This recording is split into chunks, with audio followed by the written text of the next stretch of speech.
Welcome to an all-new edition of Metal Injection Squared Circle Pit. It is Rob. It is a pleasure to be with you on this huge, my voice can't even handle it, edition of Squared Circle Pit. And thank you, of course, for listening. If this is your first time listening, welcome. Squared Circle Pit looks to explore the commonalities between heavy music and professional wrestling. And previous guests on previous episodes have included the likes of Slipknot's Corey Taylor. We've had Chris Jericho. We've had Bubba Ray Dudley, legends like Mick Foley, Raven, Cannibal Corpse's George Corpse Grind Fisher, Every Time I Die's Andy Williams, Zach Wilde, Mike D from Killswitch Engage, plenty of guests. So check out our archives at metalinjection.net/squared circle pit. And like I mentioned, today's special guest is Seth Rollins. He is, of course, a WWE superstar. He has a huge match this weekend at WWE SummerSlam. He wrestles Dominic Mysterio, the son of the legendary luchador Rey Mysterio. And I talked to him about that, but mostly we spend a lot of time talking to Seth about the type of music he was into growing up, the type of stuff he's listening to now, and we really get into it. And he talks about the correlation, like I said, between music and wrestling, and the music that he listens to when he works out, and even talks about the music that his wife, Becky Lynch, also a WWE superstar, got him into, in the music he got her into. So it was a really, really awesome conversation. And Seth is a guy that I've wanted to have on the show for a really long time. He's been a known metalhead. He's actually had, I remember even back in the Ring of Honor days, he would have metal designers like my good buddy Vertebrae 33 doing his trunks and stuff. So he was always kind of had one toe dipped in the metal scene. So that's really cool. So let's get to my incredible conversation with Seth Rollins. And then if you care what I have to say, I have some opinions on the other end of the Seth Rollins conversation that you could hear me ramble on about the current pro wrestling scene. So I'll talk to you in a few. Here's Seth. Now entering the Squared Circle Pit, WWE superstar, Grand Slam champion, all the accolades, one of the top stars in the WWE, Seth Rollins. Such a pleasure to finally talk to you on Squared Circle Pit. Welcome. Thank you. Thank you for having me, man. It's a pleasure to be here. You know, your voice is a lot less metal than I expected, I will admit.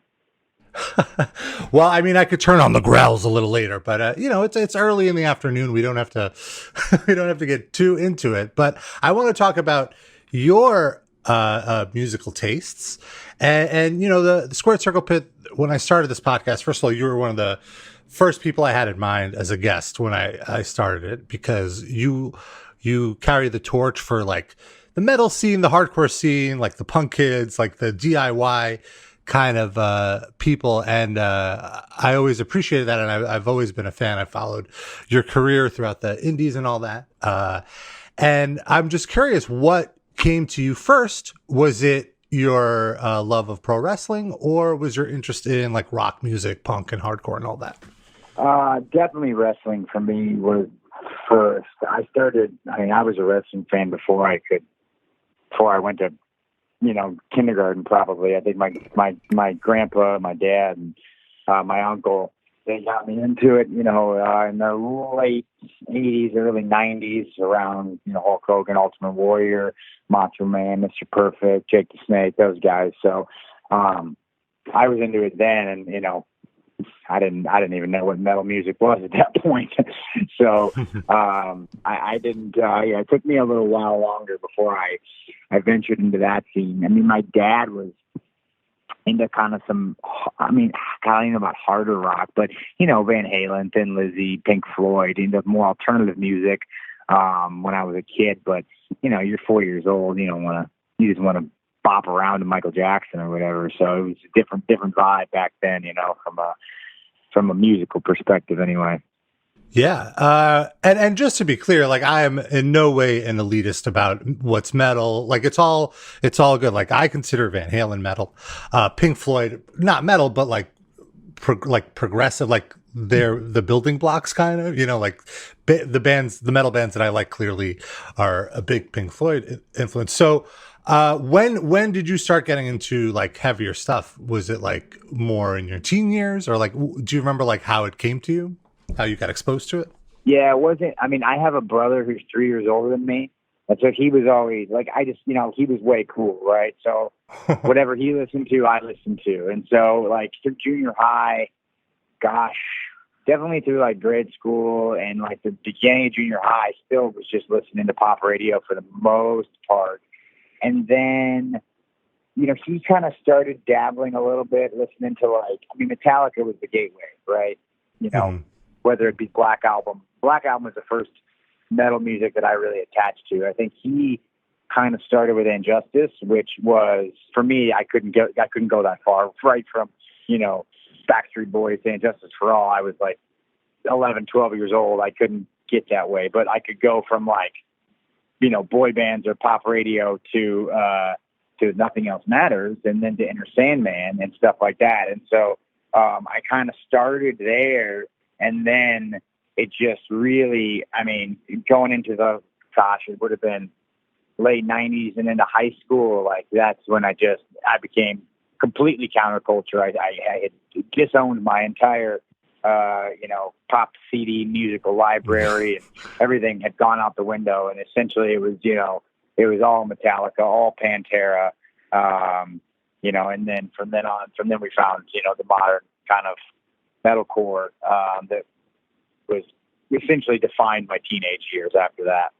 So, just to like, were you into the new metal stuff? Was like Korn and Limp Bizkit, since they kind of seeped into pop radio, was that kind of helping to get you to the counterculture, or like what was the jumping off point past Metallica? There might have been like a small, like I liked Korn, right? Mm-hmm. Korn was cool. When you started to get too far into the rap side of things, that sort of threw me off. So like Linkin Park and Limp Bizkit, they were like novelties. Like, Fred Durst was kind of like a joke at that point.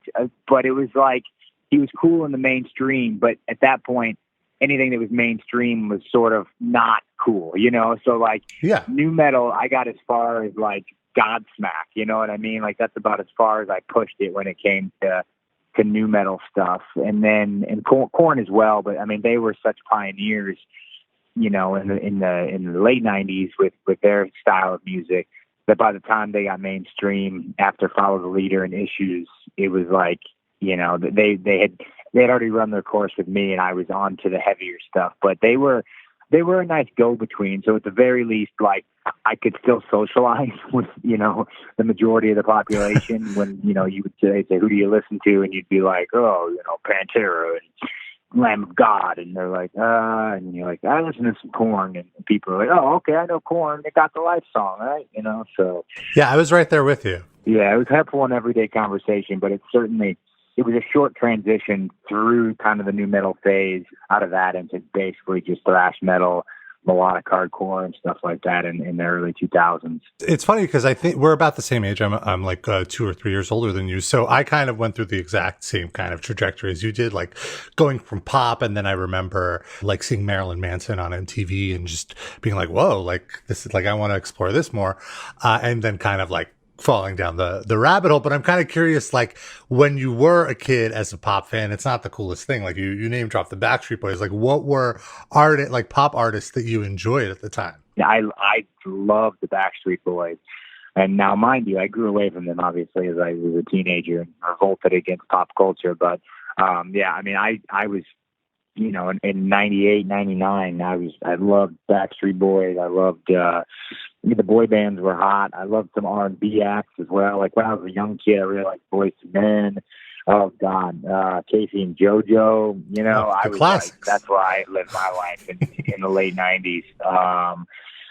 I never got into like the alt rock or grunge. Like I never really dumped. Like I didn't ever own a Pearl Jam. I never owned a Nirvana CD or cassette or anything like that. Oh, interesting. It was just like my mom really listened to pop radio, and so that's what I jammed on.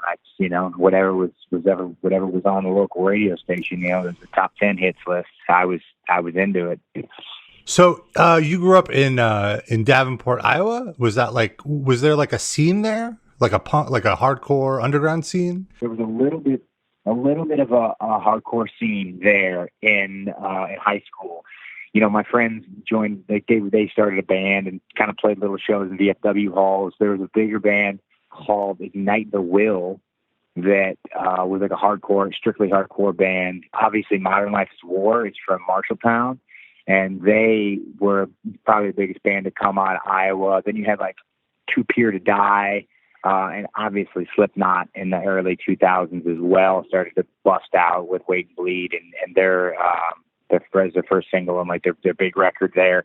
But yeah, it was a little bit of a local scene. We would go to some shows and get down a little bit, but there was always that riff. Like my friend's band was like a straight thrash metal band, like just headbanging.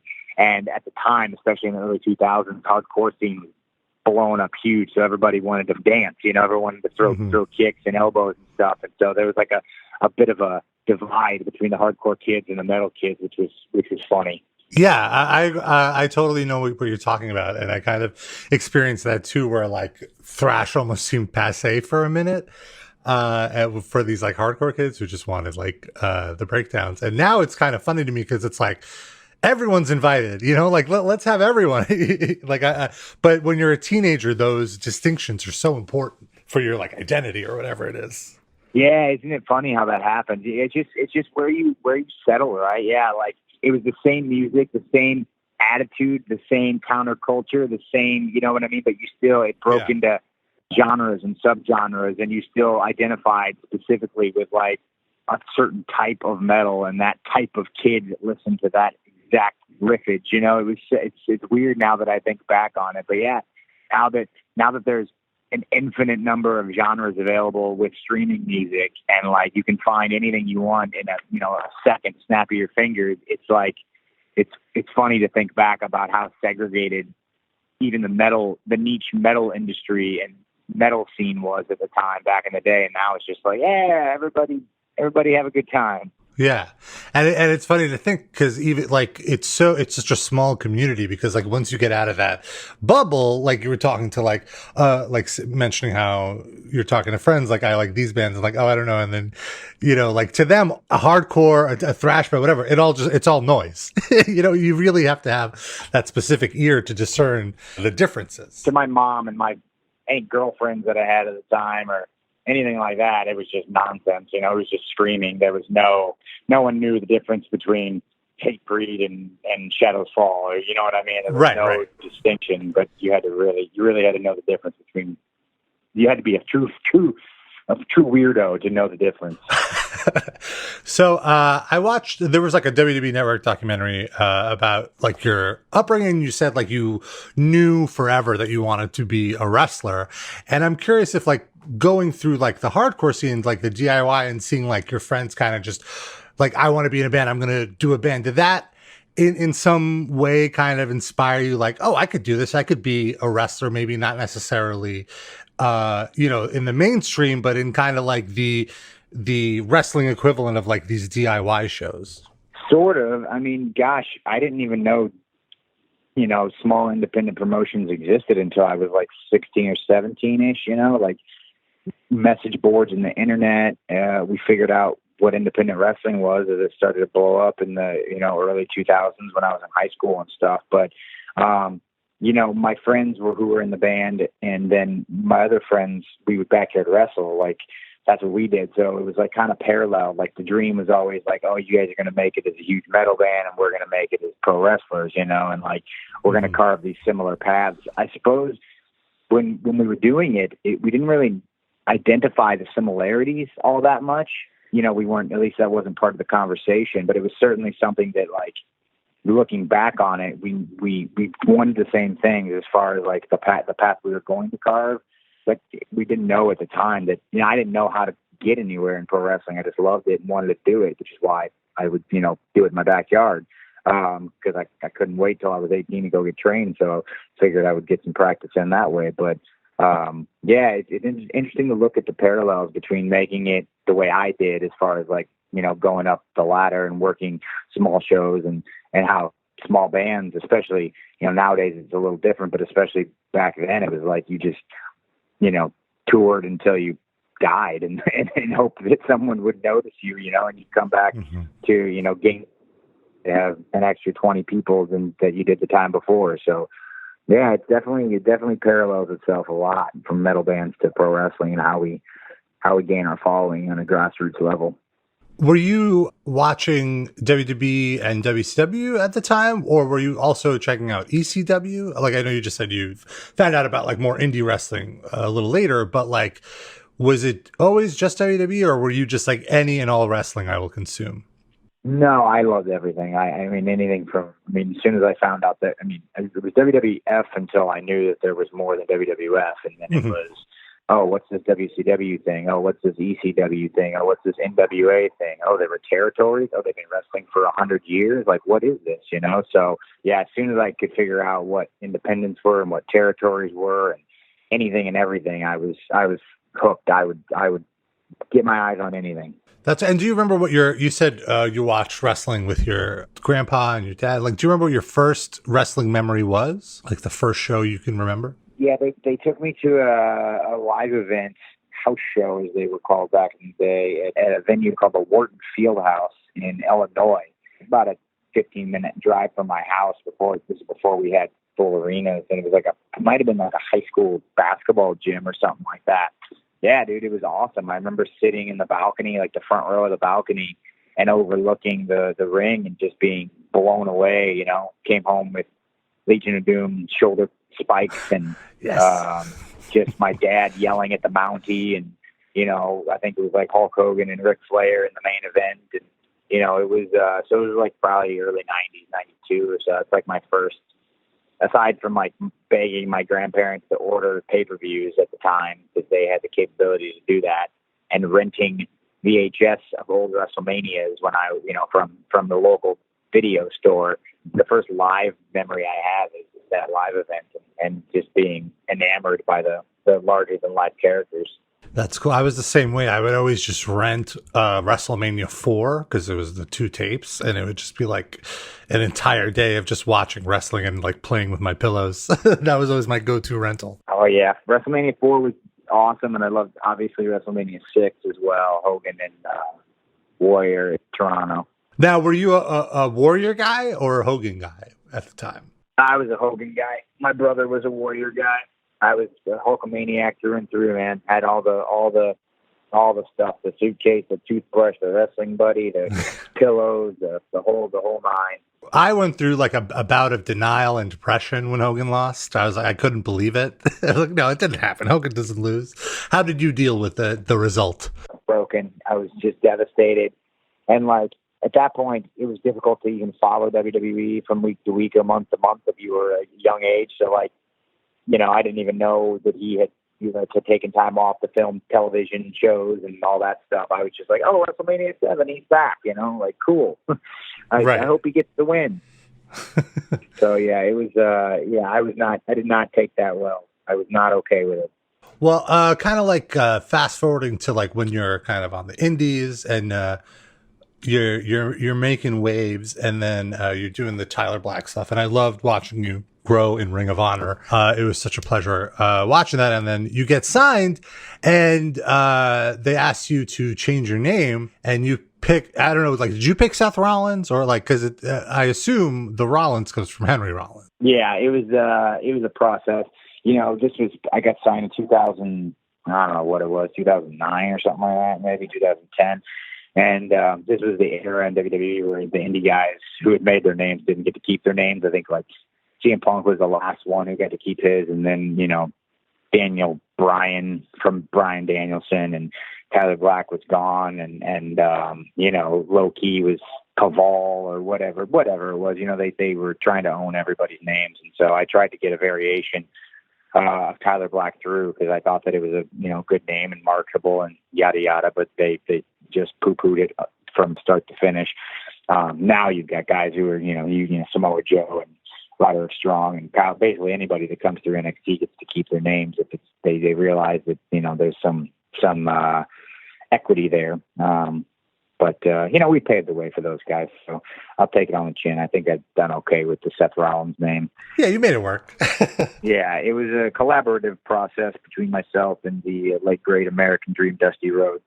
I came with a list of names and first names and last names, and I really liked Rollins, obviously, because of Henry Rollins. I was never a huge fan of Black Flag, never a big Rollins band guy, but I just loved Henry Rollins. I just loved his spoken word stuff, loved his stand up, loved his just his, and I still do. I shouldn't say it past tense. I still think he's just awesome because he's just so blunt and straightforward and tells it like it is and has great insight and awesome life experience. And he was a cool dude. And so I kept Rollins and I let Dusty decide on Seth, which he really liked because he could not properly say it with his lisp, and so he thought that we got a kick out of that. So that's what kind of where it came from. Do you have a Dusty impression? I mean, we were talking about him. I have to. Oh, I do not have a good Dusty impression, baby. I got a little one, but I cannot do a full Dusty. You know what I mean? So it is what it is, player. I love it. How influential was he for you? Because I seem to recall at the time, you were coming in as a fan who followed the indies. I remember being I don't know, if worried is strong, the term, oh, are they gonna fuck this up?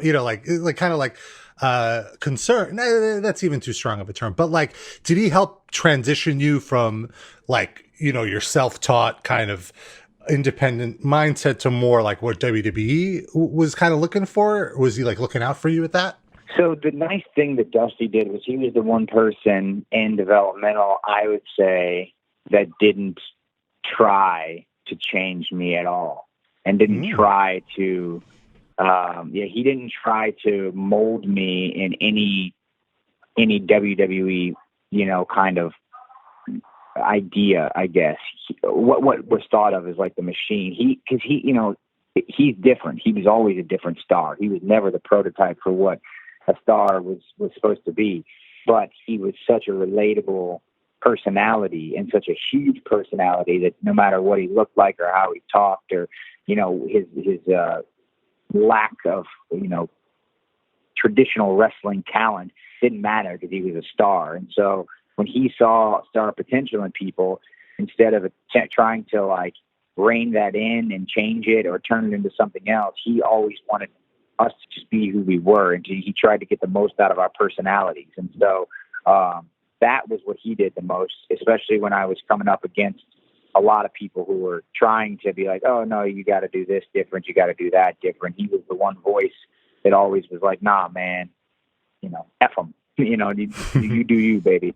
That's good enough. He's you good enough to get you here. It's going to be good enough to get you there, baby. You the man. Don't worry about them.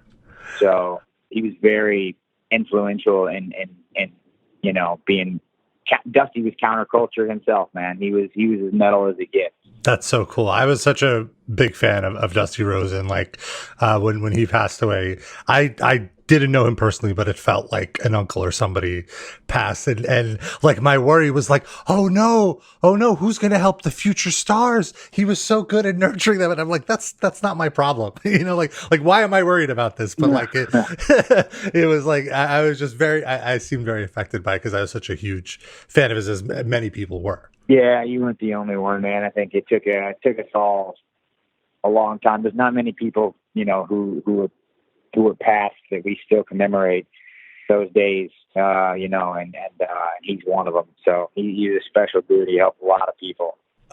So when you get to the big stage, you make your WWE debut, and you had an awesome debut with the Shield. Is it akin to did you take a step back and just be I was wrestling in my backyard, I'm wrestling in arenas now? What's good? Did you soak in the quote unquote making it part of it? Nah, man, there was no time for that. Once we hit the ground running with the Shield, it was full throttle. They pushed us to the moon. They gave us every opportunity right out of the gate, and they expected a lot out of us.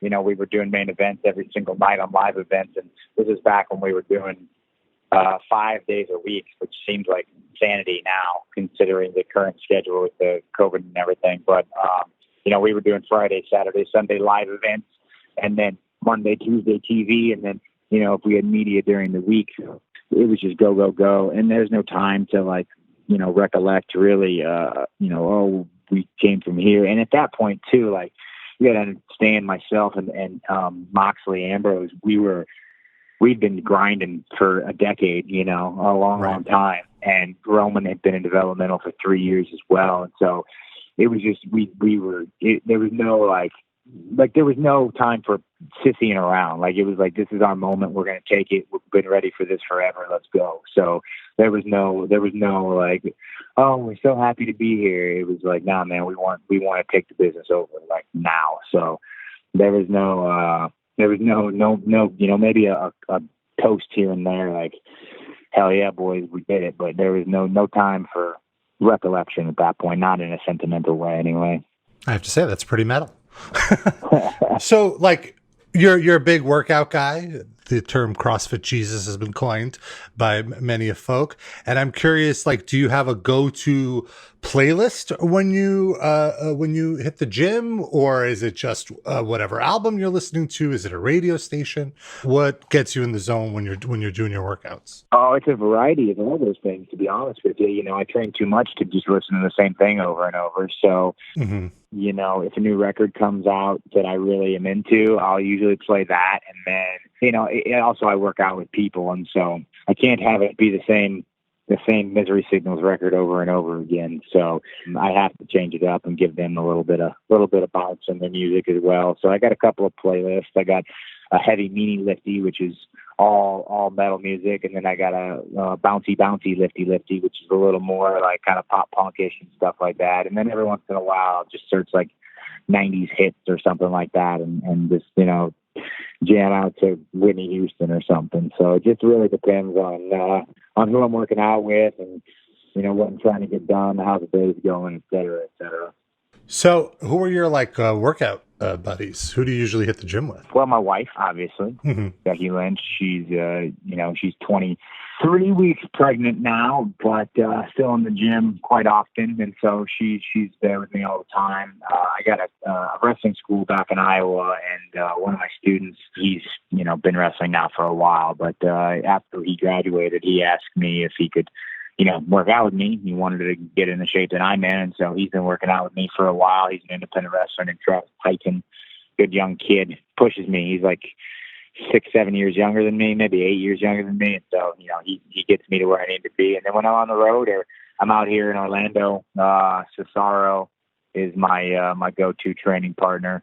And then last but not least, my partner at Dead Boys Fitness, Josh Gallegos, he'll help me out when I'm in Los Angeles. So I got friends all over, man. I'm very fortunate to have people who like to be fit and hang out and listen to heavy music.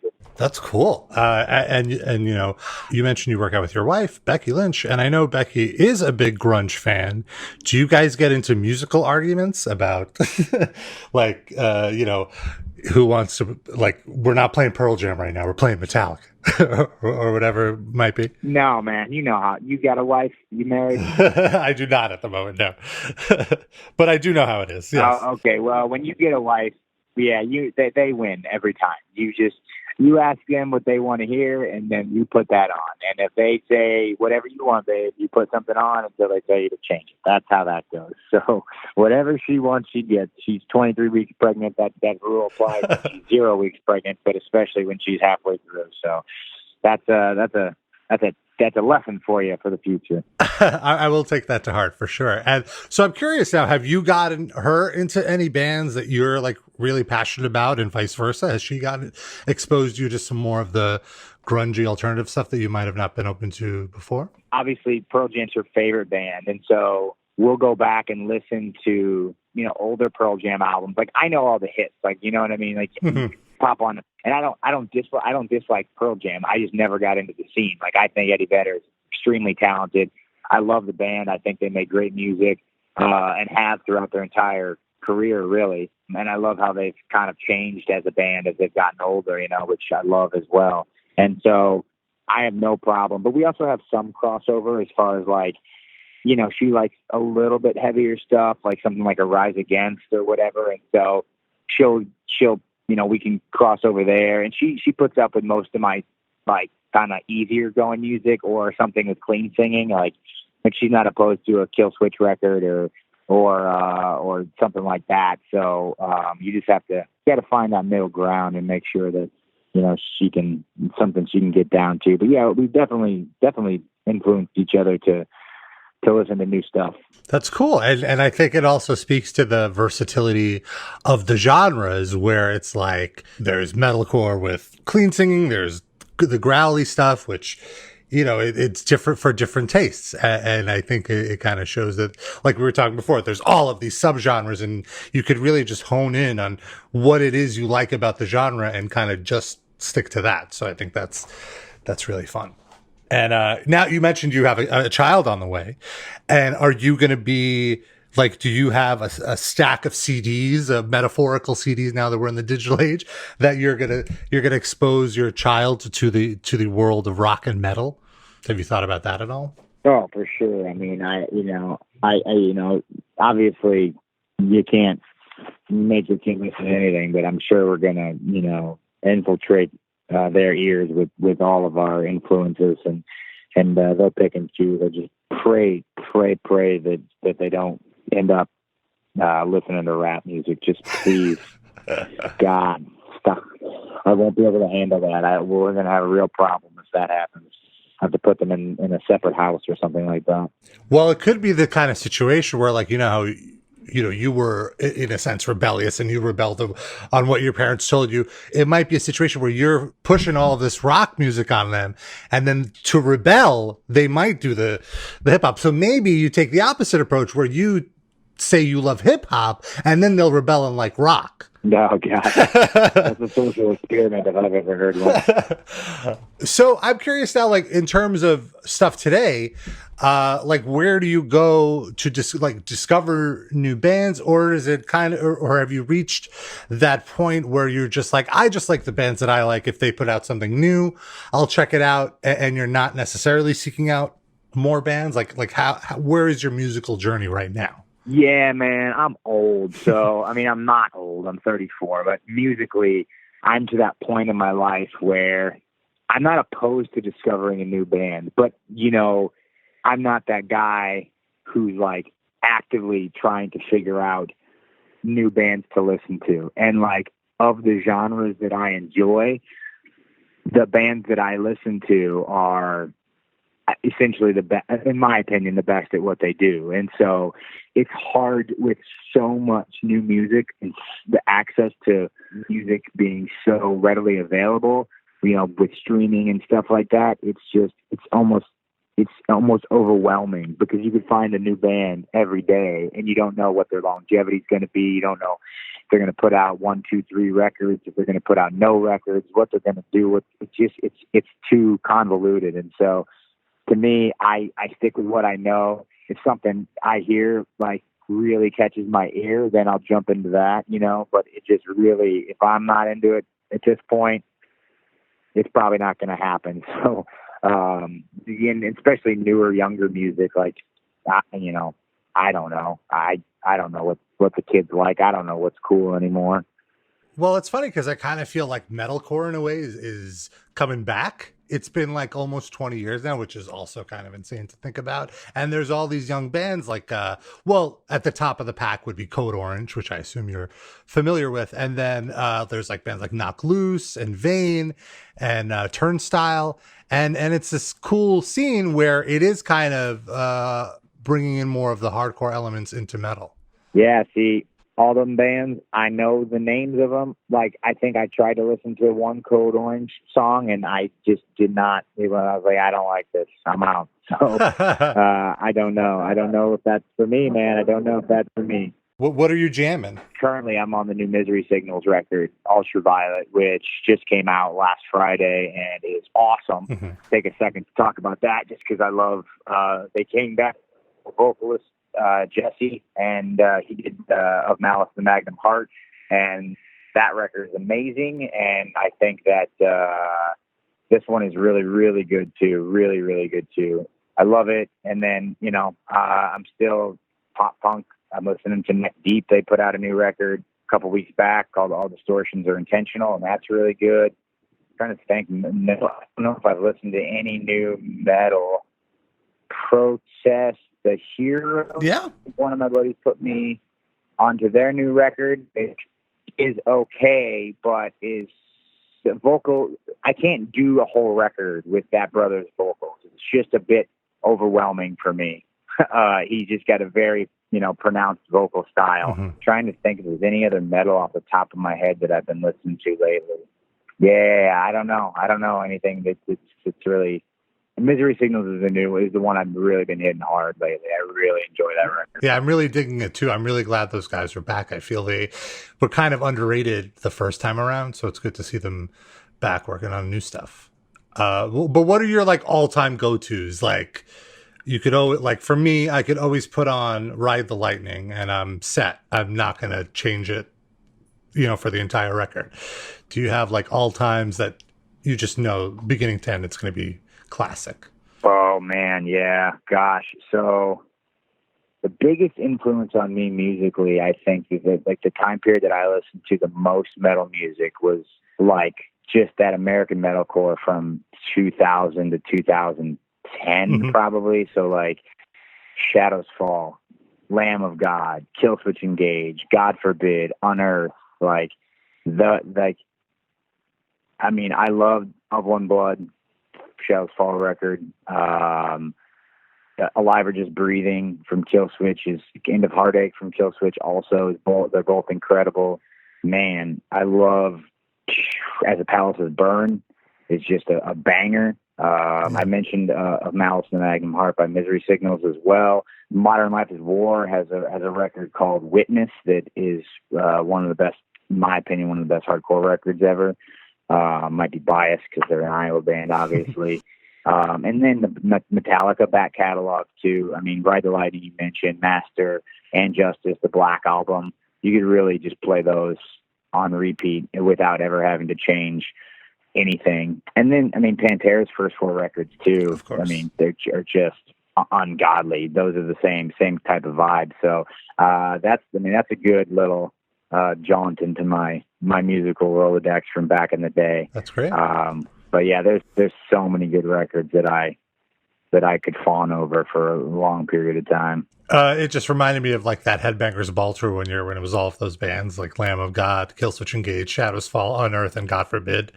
And what an insane tour that was at the time. And it was at these small venues, and now it would probably sell out, arenas. It's crazy to think. No, dude, I went to that tour. I went, I think it was one on, because God Forbid and Unearth were the openers, but they rotated, or they did half and half. I remember seeing the Unearth tour and version of that, and that tour was just madness, dude. Any 3 of those bands between Killswitch, Shadows Fall, and Lamb of God could have headlined at that point. It was just it was nuts. But I was in Chicago for it, and it was one of those where you couldn't even move. You know what I mean? Yeah. It was just packed in the front there. You were just suffocated for hours, but you didn't want to go anywhere because you didn't want to lose your spot in the front. And it was sick, man. It was nuts. I'd be remiss if we're talking about metal and I didn't bring up Parkway Drive. Oh yes, of course. Yeah, Parkway. Their first, their first 4 records through Atlas.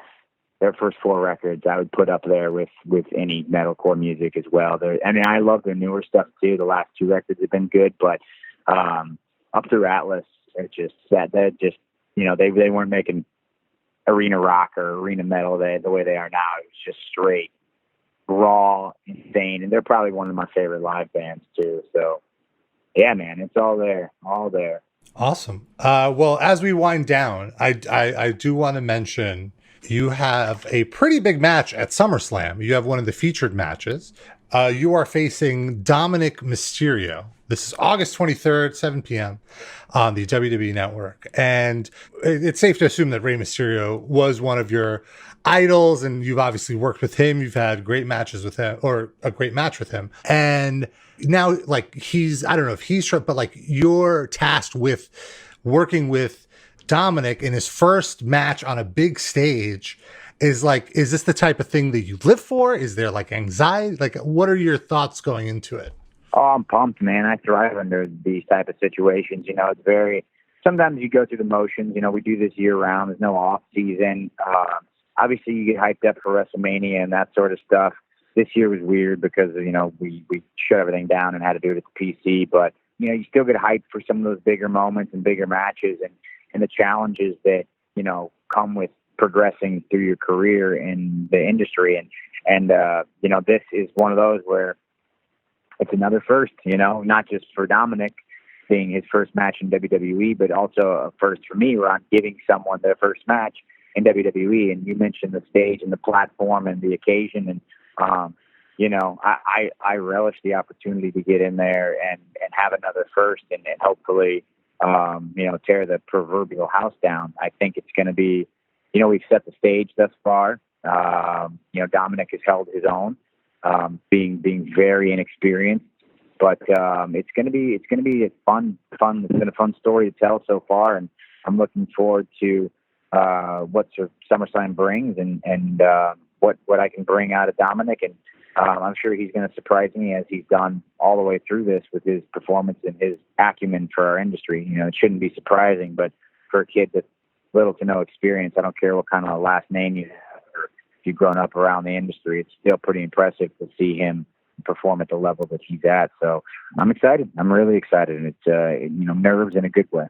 Yeah, and just as a fan watching it, I've followed Rey Mysterio's career since the ECW and Nitro days, and I'm so emotionally engaged in the story. I just I have so much empathy for Dominic as a character, and really I think it's also how he's playing it. It doesn't look like he's acting, he believes what he's doing, and it just brings a sense of I remember when they had the spot in Survivor Series and they both did the 619, I got emotional. I was tearing up a little, oh my God, Ray must be so proud. This is such a huge moment for them. To be in the ring together.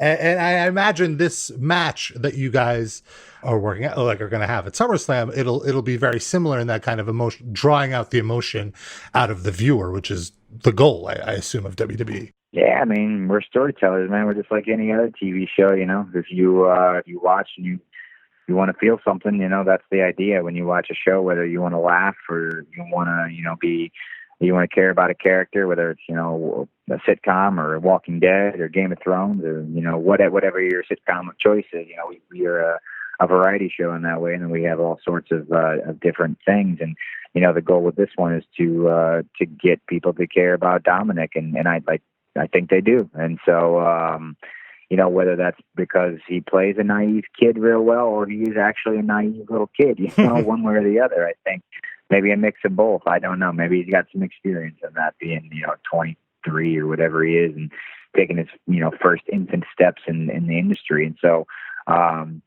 yeah, I mean, it's like I said, it's an exciting story. Ray's a legend. He's someone that I've watched him since ECW as well. And so to be able to, get in the ring with him and to have fun with him and have great matches with him and now to bring his kid into the business as well. It's cool, man. It's an exciting thing. And like I said, I'm really looking forward to the opportunity at SummerSlam, and hopefully this will be a debut to remember. Awesome. Well, once again, SummerSlam is August 23rd, 7 p.m. Eastern on the WWE Network. Seth, it has been such a pleasure to talk to you and to talk about music and to talk about all of this. I thank you so much for being so generous with your time and hanging out here on the Squared Circle Pit. Thanks, dude.